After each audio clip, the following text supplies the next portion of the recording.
My guest today, my guest today is Mike Miller. He's a Black Rock Ranger for Burning Man. The Interviewer with Beef Tech. Mike Miller, what's going on, man? Thanks for being on the show. Hey, Artie. Thank you so much for having me. I'm honored to be a part of this. Oh, awesome. Ding. Hey. What's going on? You're over in Ohio. What's happening over there? Well, I'm sitting in Ohio, like probably most of your listeners and watchers and followers and what have you, being bored out of my fucking mind because COVID has made us all turn into rat people that live in tunnels. At least And so are you digging down pretty deep then, it sounds like? Yes, very much so. Yeah. Staying at home, drinking and self-medicating with my old buddy Jim Jameson. John Jameson. Oh, baby. You knew how to treat Mike right. Ranger's best friend. Yeah, so the viewers might want to know what's going on with this Black Rock Ranger. Show a close-up of the hat really quick. Let's see a close-up of the hat. Go down a little bit? Okay. That's what it looks like, everybody. I'm going down low, too, for some reason. I don't know why. Nope. It's a good-looking hat. Got some. What are those badges for on the side? Those are all pins for different years that I've been a ranger out there on Playa. Okay. And I can show you some of my jacket. That's nice. Tons of different badges and stuff for all the different work we've done, and this is by far the coolest. What's the big patch for? It's a big patch that's just like got the different here, I'll show you. It's got like all the different ranger teams. There's different teams like, night rangers that cover things in the nighttime, zebra teams and Leo teams that deal with like law enforcement, and other teams that deal with like, if people are having like domestic situations or like sexual assault. Like there's different ranger teams for a bunch of different situations. What team are you on? I'm primarily on the Echelon team, which fucking one are we? Yeah, I'm usually on this one. Okay. So what's the duties? What are the duties for that one? The Echelon team pretty much like focuses on providing like logistical support to all the rest of the Rangers. Like I like being more of a background guy. So, we're getting, like snacks and water and like Gatorade and stuff to other Rangers that are like out there in the dirt. I also do like dirt rangering. Like if you've ever been to Burning Man, you'll see Rangers walking around in pairs. Those are dirt Rangers. But if you've ever made it out there, you also know that it's super hot or super cold. So it's nice to have like someone you can radio to bring you like water, or to pick up, participants that are in an altered state and bring them to like medical care. So you're sort of like a gopher team, if you will. Yeah. And I kind of like being a part of that team because you just get like a call on the radio and you get to go help someone out. That makes sense. I mean, it's hard to be out there on the front lines. Well, exactly, like for people that don't know what it is, like what's the philosophy, and is it a paying job? Like what's the deal with this thing? Okay, yeah. Rangers are not police officers. We are not cops. It's not a paid position. It's all volunteers. So if you're watching this at home, whether or not you've been to actual Burning Man out on the playa, or maybe you've just been to a regional burn, Rangers are not there to be police. We're not there to solve any of your problems. We are there to basically be your like community ambassador to help you sort through your own issues we have some powers and authorities to make decisions as far as like if something needs to happen, or if like we need to bring in law enforcement, like if someone's beating their kid or something like that. Obviously that's not a job for us. We're going to bring in the police, and we are very helpful to have them there, frankly, for situations like that. But no, like anytime that you're out on the playa and let's say a friend of yours is feeling sick, or a friend of yours hurts themselves or is freaking out and lost, you're going to look for the people in khaki. Those are the Rangers, and they're going to help you out. We're going to get your kid back to their family. We're going to help resolve, you and your friend fighting. We're going to get you separated and get you into a calmer state. If you have a friend who's out there and maybe like drank some tea at a camp and is having a hard time gripping on reality, we can get you to people who can be a soft and, nurturing environment until you can calm down and like get you into a better place mentally and or physically if you somehow hurt yourself. So Yeah. I heard that from another ranger that one of the jobs is like if someone wants to do something stupid, you're like, something? That's stupid. Maybe you shouldn't do that, but go ahead. Is that true? no, that's 100% true. Yeah. Okay. That makes sense. That's what the government should do. Like maybe you shouldn't do that, but go ahead. Yeah. I'm not saying it's the right thing, but the Rangers' credo is basically like being libertarian. Yeah. For better or worse. Like the number one rule of being a Ranger is first, do nothing. Because that's the whole point. People go to Burning Man, they want to have their experience, they're going to make their decisions and do what they want to, and 100% fucking do that. Even if it's a terrible decision, do it if that's the right decision for you. Yeah. We're here to not tell you to not do that. We might say, hey, it's probably not a good idea, but we're never going to stop you from doing anything.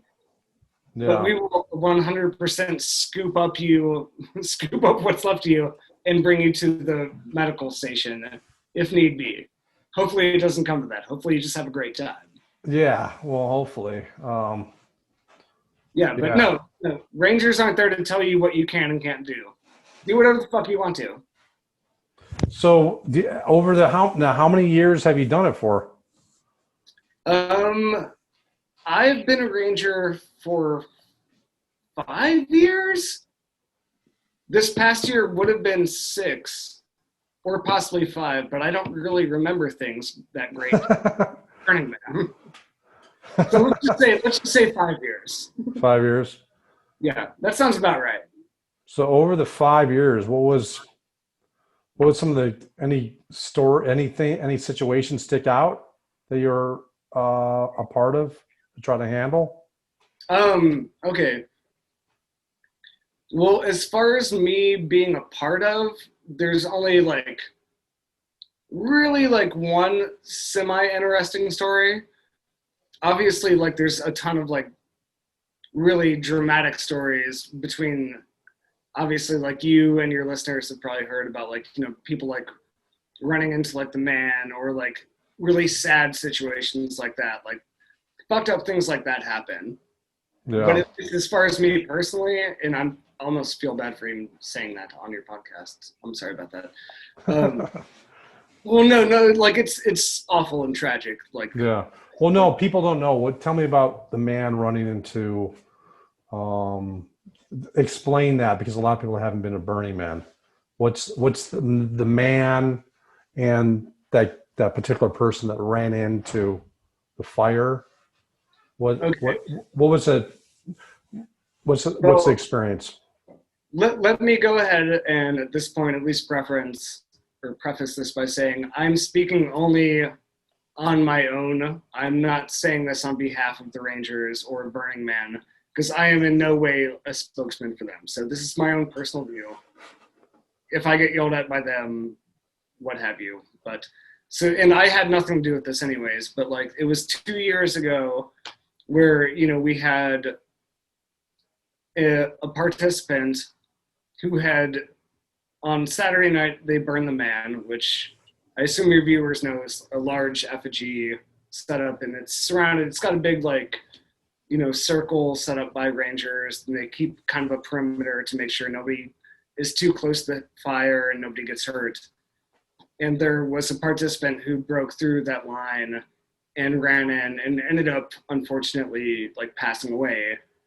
And it was, and it still is really like about as tragic of a thing that can happen at Burning Man as you could ever imagine. So like, I don't want to speak on behalf of the organization. I can only speak on behalf of myself, but like, if I were in that situation as one of the rangers who were working the perimeter, like, you know, you have literally like 100,000 people out there, and half of them might be joking about like trying to break through in like a playful way. So you never really know who's like joking and who's being serious. And then for someone to actually break through your line and then run past people and run into flames, like it's really, really traumatic. And I wonder what that, I wonder what that guy was thinking. What the hell was he thinking? He's one with the fire or something? No, and like, I don't want to make any assumptions. It's not my place to. Yeah. I will say that from all the research I did after the fact, and honestly, like, I feel bad even talking about this person, but like, at least after the fact, it seemed like they had done an autopsy, and it's not like there was anything in his blood or in his system. So it seemed like it was like a choice he had made to like not want to live, which I personally respect. Like, whether or not it's the right thing for everyone, like, I feel very strongly about people's right to choose like their final exit. Yeah. So I respect that. So it'd be wrong for us to even like conjecture on what is going through that person's, like, you know, through his mind or what his intentions were. Yeah. All I can say is like that happened, and there were people that tried to stop it and they couldn't. And that's truly got to be like heartbreaking and like traumatic for those rangers who, again, like, they're not paid people. They're volunteers like I am. And for people, like, if you make it out to Burning Man, it costs so much money and so much time to make it out there. And then to volunteer your time on top of that, rather than just enjoy your vacation. Well, like, okay, this is kind of bringing back to your point of view here. Like, Sure. why did you've been to Burning Man many times and you wanted to all of a sudden be a ranger. What was the reason why you wanted to volunteer when you're out there? Okay, well, this would have been my 15th straight year. 2020 would have been my 15th straight year on Playa. Yeah. And it was about year 10 where I've been a part of this wonderful community for so long. And, you know, I've built bars and I've run bars and I've done different shit, like, you know, to contribute something to the experience for other people. And a good friend of ours that we camp with basically was like, you know, Mike, you should probably like consider joining the Rangers. And so I went to a training. I loved everyone that I met. I loved the whole concept of it. I like that we're there to help. We're not there to be anyone's mom or dad. We're not here to solve your fucking problems for you, but we're here to keep space, and we're here to help you work through your own issues, and also drag your ass to the medical tent if you've hurt yourself. So you were pretty much, you've done the experience, and you wanted a new experience, a different point of view of Burning Man. Am I getting this right? Yeah. And people out there right now with COVID, you have an opportunity right now to do something that, you know, it's hard to get off the couch, but people out there should really get motivated and do stuff you really want to do to change your experience. That's my 2 cents on that. Because right now we have a great opportunity. because we have a lot of downtime. A lot of things are closed. We can't do the normal activities. And I think that's a great thing that you did that, join something that had a different point of view of what's happening, and Yeah, 100%. Yeah. No, yeah, like you said, it doesn't have to be like this doesn't have to be a Burning Man centric thing. Like we're all stuck in our houses. You can take the time to do something and still be socially distanced and safe and do something good for your community, your immediate community. Whether it's like, getting grocery lists for like your elderly neighbor or like shoveling off her fucking stoop once the snow comes. Like that's all Burning Man and that's all Ranger attitude shit. now is the Rangers, is there anything going on with them trying to help out the community off Playa right now? Have you heard anything? I'm not gonna lie, you're sort of putting me on the spot. Okay, I won't. Okay, we'll skip that question. I'm sorry, man. Well, no. That's the funny thing is like I can guarantee you that there's plenty of Rangers probably doing a lot of things all over the country. I can say that without even like batting an eye, but Yeah. I couldn't tell you what they are Yeah, off the top of my head. yeah. Yeah, Rangers are always doing stuff like that, whether it's for the Ranger community or the community at large. Like, yeah. Now, But do you? What's that? Oh, no, I was just gonna say like I couldn't tell you of a perfect example right now, and I'm also half in the bag as well. So Yeah. Do you now? Do you wear that jacket around town? And if you do people? What do the people say to you? I don't usually wear this jacket around town because you're not supposed to wear like Ranger insignia unless you're like willing to act as a Ranger. Which basically means like, unless you're willing and able to step in and act as a Ranger, you shouldn't necessarily have it. That's why normally when we get off shift, we'll flip this stuff inside out so we don't have any insignias. But I do wear this every once in a while. And I also live in a podunk town in the Midwest, Kent, Ohio, where they murdered those kids back in the 60s. And no one knows what it is. So it has to come. They probably think you're like a military guy. Well, Some already, kind of- military guy. What's You that? You can't tell from these specs. Oh yeah, flex them, baby. I'm Black Ops, bro. So, learning all that stuff with what kind of training now? With your training, how long was the training to become a Ranger? So I've been doing it for long enough time that I don't know what the initial training is now, but I assume it's the same as it was when I started. So basically you sign up. At this point, I think you need to have like another already established Ranger vouch for you.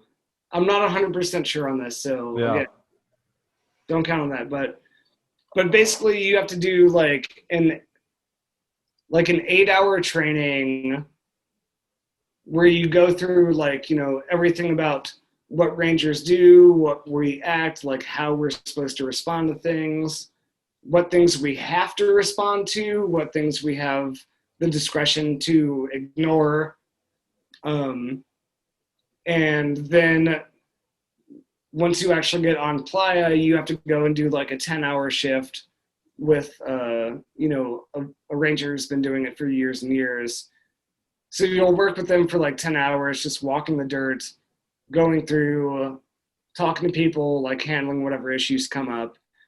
And at the end of that, that Ranger and, a few other Rangers that have, you'll walk that shift with like a few different established Rangers. I'm sorry. Yeah. So and then they'll have a meeting to decide whether or not like you should be should join, or maybe you need to take a year off and like, you know, think more about it, or like work on, you know, your intersocial skills or something like that. Or Yeah, I could, you know, do they teach you any like kind of like well, any medical saving training, anything like that, or no? no, No. no. Okay. As far as like with participants being injured, if you come across a situation where someone's hurt, okay, like, okay, me personally, as a ranger and just as a person, like I am licensed in CPR and first aid. So I'm allowed to do, and I'm actually required to do up to my level of training as far as like taking care of someone who's injured.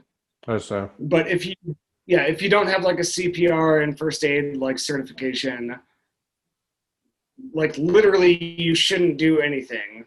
All we can do is like radio in and get like, you know, an ambulance over to our location. And we can help like get people back to actual qualified medical personnel. Which, I mean, it's kind of the same as in real life. Because this is still real life. It's the desert, you know. Yeah, you're really alive. And like if someone's, yeah. No, I mean, if someone's choking, I will give them a Heimlich and stuff. But like, if I had no qualifications medically and someone broke their arm or fell off a large, like artwork, I probably wouldn't get in trouble for like trying to like help that person or move that person. But if you had any medical training, you'd know not to move that person until someone that's qualified was there. So yeah, we don't provide any sort of medical help, but how about different ways to talk to people? Is there any kind of like how to communicate with people? Is there anything like that? Training within the Rangers? There is, yeah. No, I mean, like when you become a ranger, like all the training that you do before they say yes, you're a ranger, or no, maybe this isn't for you, or at least not this year, or something like that. Or even for someone like me who's already been a ranger for years, every single year we still do training. I see. A half a day before we go on to the playa. And yeah, we run through different like hypotheticals with each other, you know, whether it's someone who, you know, let's say there's people at one camp having a fight, they're angry, they're super pissed off, they want to throw punches and stuff. So we train on like how to like separate those parties and be like a neutral intermediary. Like let's stop anyone from hurting each other. There's also situations where it's like, let's stop you from hurting yourself. Yeah. So yeah, we train on all kinds of things like that. Yeah. This happens sometimes. There's a. No, I'm not great at being interviewed. I'm trying to like. No, you're doing a good job because I just have a lot of questions and I always wondered about it. At one point, Bear, or our friend, was trying to get me to join as well. And I think it might have been the same year as you or a year after. And I just had a bad run-in with one of the Rangers and I just put a bad taste in my mouth. So I didn't do it. We went to this bar and they were just rude and not very nice about it. Let me go ahead and interrupt you on that one, because I do have something to say about this. Yeah. Okay. Generally speaking, all you people out there in the internet, Rangers are your friends. We are there to help. We are not cops. We're not your mom. We're not your dad. Solve your own fucking problems, but we will be there to help you pick up the pieces. That being said, there's 1,000 and thousands of Rangers. And most of them are genuinely like the sweetest, just wanting to be helpful people. but some of them are bound to fucking be lame. Yeah. Some of them probably It's like suck. anybody else, you know. Like, yeah. Even if they have the best intentions, there's probably some rangers out there that fucking suck. And hell, for all I know, I'm one of them. All right? I don't think so, man. Yeah, I think neither you're do a I. good, grumpy little ranger there. Just running around, just being a grumpster all the time. Yeah. No, but it might have just been the day or the timing or something like that. And for me, I don't have anything against that particular guy. It just meant for me not to do it at that particular time. You know, I might do it maybe That's in the fair enough. future. Yeah. So, yeah. Well, I want to thank you for coming on the show. I don't know if I provided much of anything entertaining to you or your listeners, but I was like, I'm Well, no, it's, you know, honored to be a part of it. well, it's good information because a lot of people have heard of this, have heard of Burning Man, and they don't really know the actual stories and what people do. And just having a little piece of it, having someone that's been there and done it, a little experience, it kind of opens people's eyes, I think. So I think you had a lot of good information. All right, well, I'll say this too.